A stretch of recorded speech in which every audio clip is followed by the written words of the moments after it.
Coming up next, Bookin It reads, Ow! The Call of the Wild.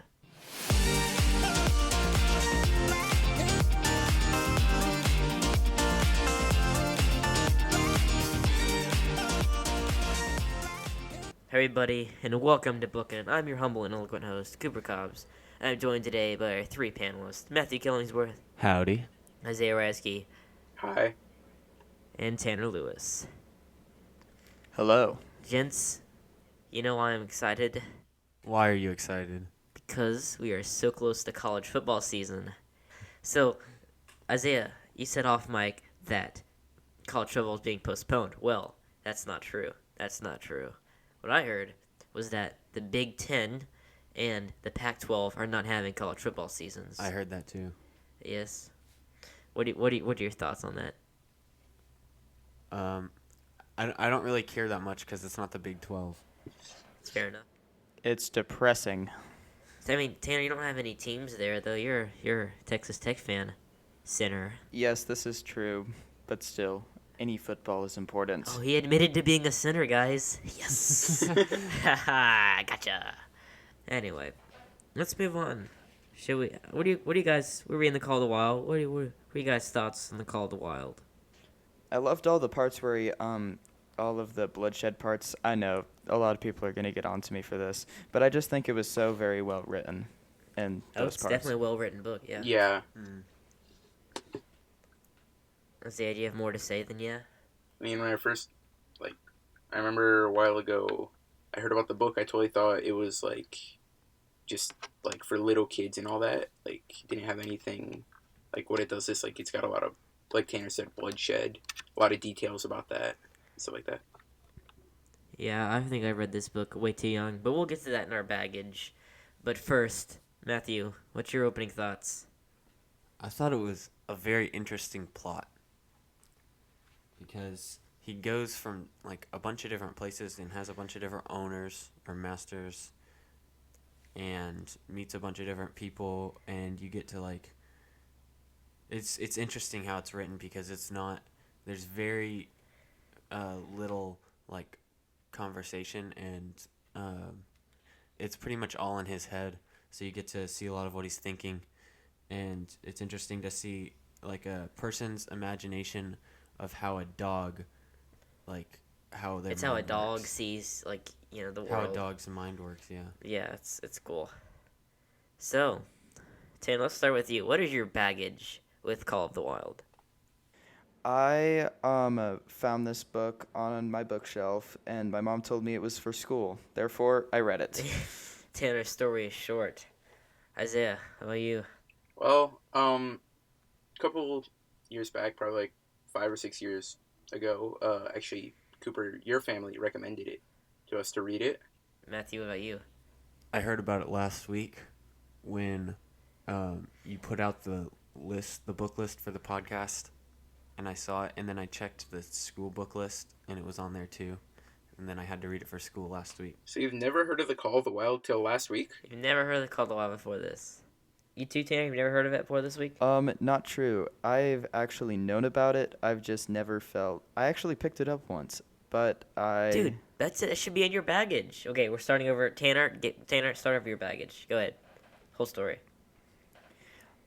This book was on my bookshelf, and my mom told me I was going to have to read it for school one day, so I picked it up, and I read it until about the first chapter, and then I never picked it back up again. I read The Call of the Wild by Jack London, then I stopped and I put it back.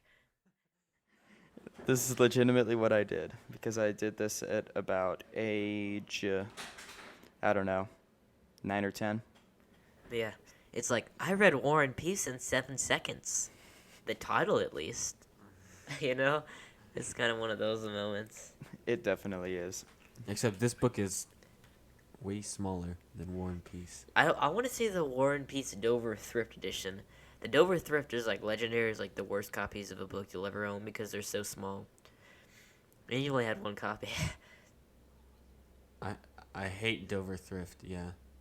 No, I think I had a Dover Thrift version of a Secret Garden in 7th grade. Because it was literally like this. It was tough. I don't even think I read all of it. Oh, dude. Yeah. So I have 2 copies of the Scarlet Letter, which we're gonna read soon for challenge our school, and one of them is a Dover Thrift edition, and I don't really want to read that, but the other one has footnotes, and it literally has 200 footnotes in the first chapter, and I kept looking down to read every one, despite my like, no, Cooper, don't look, and I looked. So I cannot tell which one I'm gonna be using because I tried to read it before school and I stopped after the first chapter. There we go. See, Tanner? After. No, Tanner Anyway. stopped before the first chapter. He read the intro. I know, and then I he know, was let's- like, That's basically what I did. I think I got halfway through the chapter, and then I got bored, and then I put it down. Yeah. Well, this book, I will say, it's not boring, but let me give my baggage. Speaking of not boring, my baggage isn't boring either. So, I was a little boy, and I was going to Disney World, right? And so, on that Disney World trip, I read 3 books that I can remember. How did you have time to read when you were going to Disney World? Well, on the plane, the hotel, the car ride from the... Anyway, we flew into Jacksonville and drove down because we had family. Anyway, yeah. Anyway, so I read Where the Red Fern Grows, which we read last year for school, which That's a was good pretty one. good. Then I read The Indian in the Cupboard. Oh, yes, I've read that. I don't think I liked it. I don't remember the story very much, but It's not bad. I mean, my opinion. I read it, I don't know, maybe 2 years ago. Now again. Anyway, it wasn't too bad. The movie's so low budget. Anyway, don't watch the movie. But I also read Call of the Wild on that trip, and I think I had just turned 9. So I just turned 9, and I read The Call of the Wild. And as a young boy, as only young boys can think, I thought it was a story about a dog who had very mean masters and who ripped out people's throats. And I thought that was kind of cool, but I also kind of realized that I probably was too young to read it. So then I looked at the book list for this year, and I saw The Call of the Wild, and I was kind of happy because I liked it, even though it was a bloodshed story, and I was excited to do it for the podcast. So here we are. Here we are, guys. Anyway, okay. So I didn't have anything to say about the first chapter. What do you guys want to say about the first chapter? you needed it, I guess, for some background. It was just kind of character building, Yeah. just so you got to know Buck, the main character, a little bit before you went into the book. Yep. Yeah, definitely. This chapter is really important, and especially for about the first 3/4 of the book, because within the first 3/4 of the book, Jack London refers so many times back to this specific point of the entire book. That's true. Because he'll say, like, every time he'll refer back to it. Yeah, no, he definitely refers back to this. This kind of reminds me of The Hobbit a little bit, where he's always Yeah. thinking about, like, the beginning and stuff like that, you know? Yeah, I can see that. Yeah. And the whole first chapter of The Hobbit is basically character building. Yes, exactly. Speaking of character, so Buck, he goes through many masters in the course of this book, but his first one, was he really a master? Like, was he just kind of, I don't know, like responsible for his care, but just kind of... I think Buck kind of saw him as Yeah. a commodity. I'm going to be 100% honest. That sounds extremely wrong, but yet, in this book, it's sadly true. Yeah, no. Yeah, it's safe. Free food, and you get a cool dog, yeah. So, do you think that any of his masters actually owned Buck, though? Or do you think he always belonged to the wild? I think he always belonged to the wild. I mean, he could have run away at any time. So the call was apparent in the beginning? I don't think I'd say I mean- that. I think he always belonged in the wild, but it was one of those, like, he didn't know it until he knew it. And then he knew that he had always known it deep down. Yeah, that sounds like kind of like a somebody's story. Like, I wanted to do this, but it didn't work out. Then I became this, and I knew it had all been, you know, I Hence knew the it word should have been this all call along. of the wild. Such a cool title. Wait, that's one word? Yes. No. Tanner, okay, you guys, any more thoughts on the first chapter? Yeah, okay. Great first chapter. Yeah. So, chapter 2. The Law of Club and Fang. What was the Law of Club and Fang? I never really kind of got that.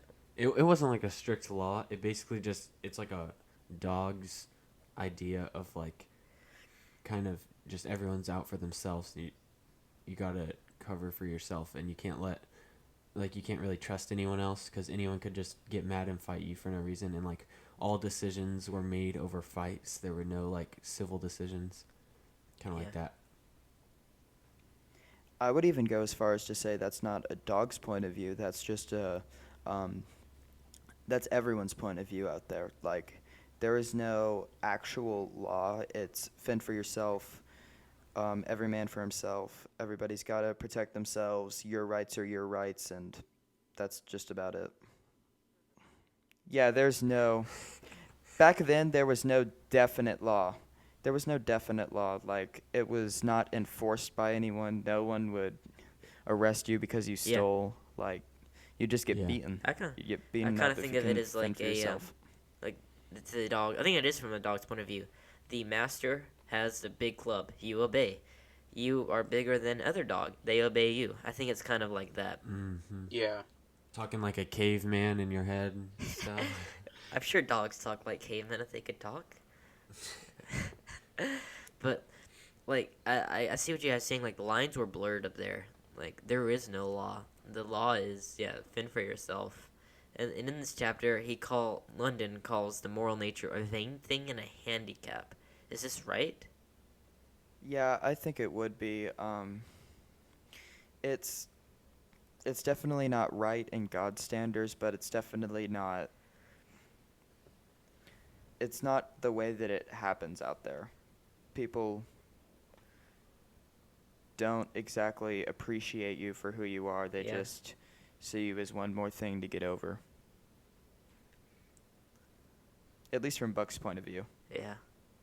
Jose, what about you? Basically, to them, it was do what you have to do to survive and get gold. Yeah. Yeah. Yeah, get gold. I think it's almost like natural wilderness, like an animal. Like an animal.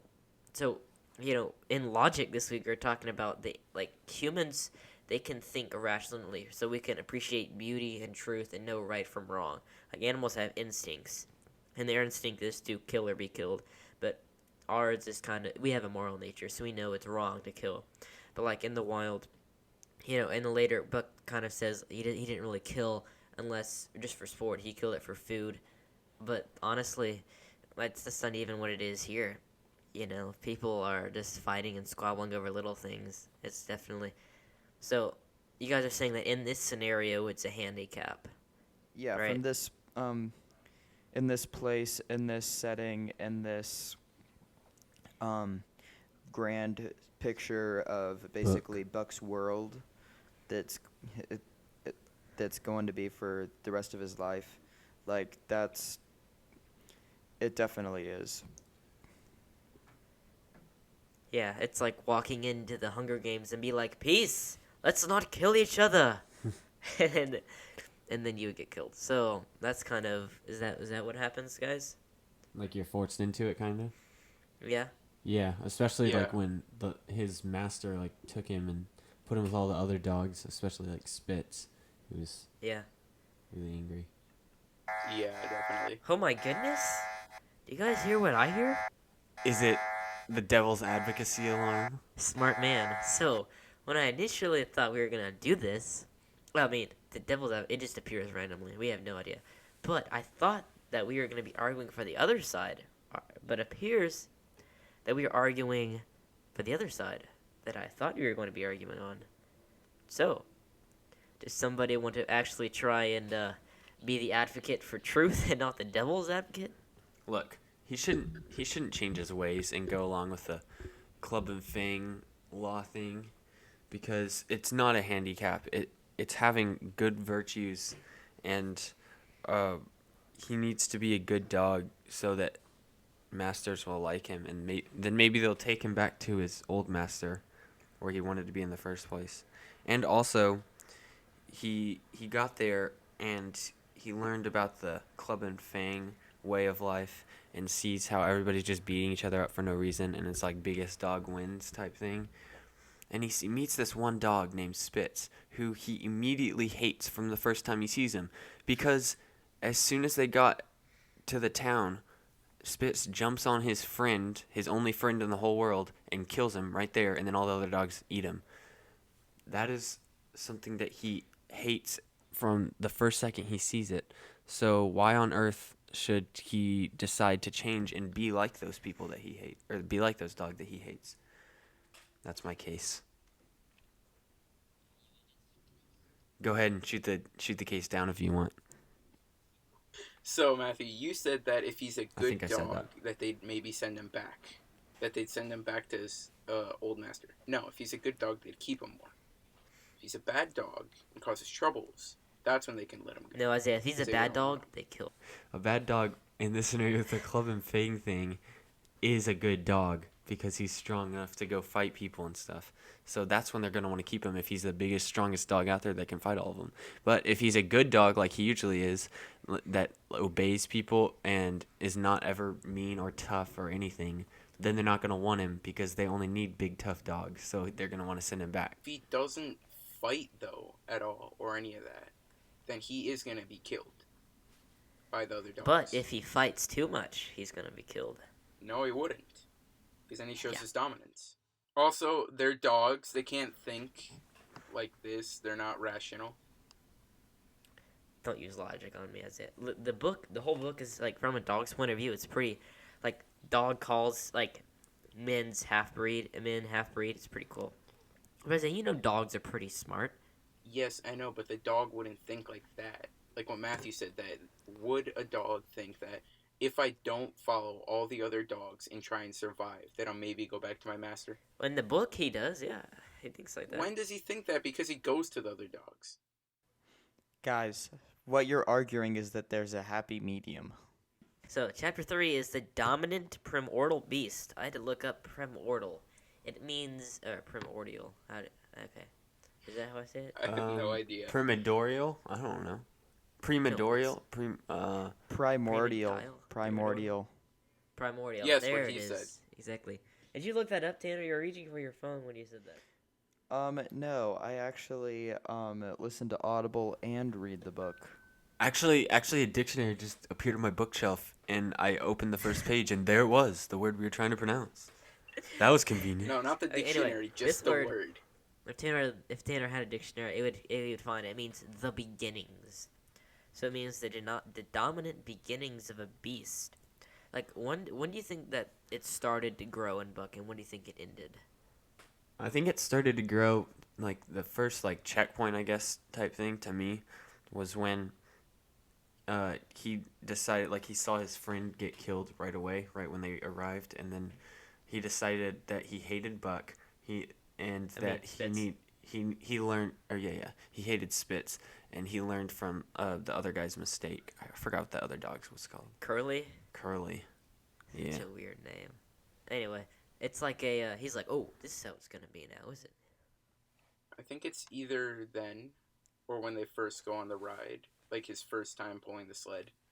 Or not first time, like when they go in a long one and he has to stay in the wilderness and all that, sleep there. He's learning all this stuff about, like, being more, like, to live in the wild. I think that's when he starts learning too. And when he started, like, learning from the other teammates he had, the other sled puller dogs. Yeah, Billy. Like when he was freezing that first night he was there, and then he saw one of the other ones, like, digging in the snow to make the little, I guess, what do they call it, Burrow. a little hole, burrow thing, and sleep in it because it's warm underneath the snow. Then he copied it and figured out how to do it, so. Yeah, and he also learned how to, like, steal food and actually not go hungry. So I think the Call of the Wild is definitely woven throughout the book. I think it's really great how he does it, how it's not like a dramatic thing. But Tanner, I think you said in class that it was almost like a short story every chapter. Didn't you say that? Yeah, it's kind of like The Hobbit, where every chapter is just this little short story. Not necessarily just because of how long it is or how short it is, but just because of how it's set up and how he ends it. Like, you still need background for it. It's not entirely, like, independent, just like The Hobbit, but it's independent enough that you could read one chapter one day and then you could set it down because there's no motivation to go to the next one, which is sometimes bad and sometimes good. All depends on what you're trying to get through in your book. Yeah, I think that it would be a great like short series, like a 7-part. I think that would be pretty cool. 7-part. Well, it's 7 chapters. True. True. I don't. Oh yeah. In this chapter, I mean, I guess throughout the whole book, I mean, you could say that Buck he has the bloodlust, right? Would you guys say that? Like pretty much everybody in this book has some sort of Kind bloodlust of. at one point or another. But would you say that this kind of bloodlust is similar to like a man hunting? I wouldn't Because think that's how so, no. London compares it. You wouldn't? No, I wouldn't. Because a man could hunt just because he needs food to survive. But for him, he started, like, he didn't have to fight Spitz or oppose him, but he You just did. got mad at him. Yeah, the bloodlust for him was more out of rage. Yeah, that's what bloodlust is. Yeah, But like, True. is it a type of bloodlust as to, just a man wanting to get a gun and shoot something? I guess you well, can't okay, give that's us. totally different than what you just said. You said a man hunting an animal isn't with like for a man doing it. Most of the time, isn't because of bloodlust. It's because they want food. Okay, so you say a man hunting, then you say a man getting a gun and shooting something. That's totally different than hunting. Tanner, your thoughts on this? Yes, so I think that basically, so that chapter, that section on when he's shooting the gun, that's like the comparison between Buck and a man shooting a gun. For me personally, this changes throughout people, I believe, just because of how different people can get. I think it's I just think that for me at least, I sometimes I'll just feel like really angry and I need to take it out on something. Sometimes I don't feel really angry, but I still want to take something out on Yeah. somebody. I think this can compare to like earlier when we were talking about like the moral nature. Like as a Christian, every time you get angry, you just wanna smash something. It's like sorry isn't enough. I need to do something, right? But like as a Christian, you can't do that because you've been forgiven, and anyway, it's just in the wild they don't have. I guess you could say it is a handicap in this scenario of these dogs are bloodlusted. If they have a moral nature and they can't really satisfy that. Well, yeah, I don't know if it's a handicap. It's just something to keep in mind, I guess. that's one of the reasons why I don't think it would relate to hunting. Because when you're hunting, you're not angry, or at least most of the time you're not. You're doing it because you need to or want to. It's not out of anger. All right. Well, I think that we should do some donor shoutouts and then head out of here. What do you guys think? It's a good idea. Yeah, I think that's a good time to stop. So, since we recorded the last episode, we've gotten 2 new donors. I think we should start it off with 2 new ones first. Okay. Do you want to do one of them? So, our most recent donor as of Sunday is Vicky Cobbs, who is Cooper's grandmother. Shout out to you, Nana. Love you. Thank you, donor. And another donor we just got last week is my uncle, Sebi. Thank you, Sebi. Tanner, do you want to do one? Yes, so Lizzie, she has been our longest giver right now. So shout out to you, Lizzie. Thanks for your support. And our final one, my grandpa, Van Paps. He's on. No, we have one more. Oh yeah, we added one more. Yeah. So we got my grandpa, and then Isaiah has some more. Thanks, Grandpa. Thanks, Van Paps. And then thank you to my grandparents. Yeah. Yes. Thank you to all of you guys that we just Yeah. mentioned. So if you want a donor shout out, Isaiah, what would they want to do? They'd have to go to patreon.com/bookin it, and then when you're there, you can choose whatever tier you want, and underneath the tiers, it tells you what comes with that tier. Exactly. And if you donate any of the levels, you get donor shout out. And Yes. $10, you get an extra episode per month, which, by the way, we just released as of this recording today.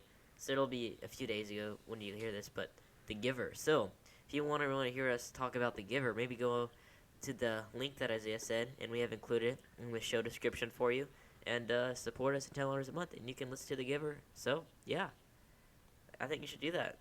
Yeah, shout out to our all of our loyal listeners too for just sticking with us every Thank week. you guys. Thank you. We're learning. Because- We're learning slowly how to do this. We're learning. And if you can't donate for whatever reason, that's okay. But If you could, please take the time to rate and review us. That would go a long way. And you can also check out the book list that we're doing this semester. It's out in the same link as the donation. And signing off for now. Matthew, hit him with a goodbye. Yeah. So you guys just keep on booking it.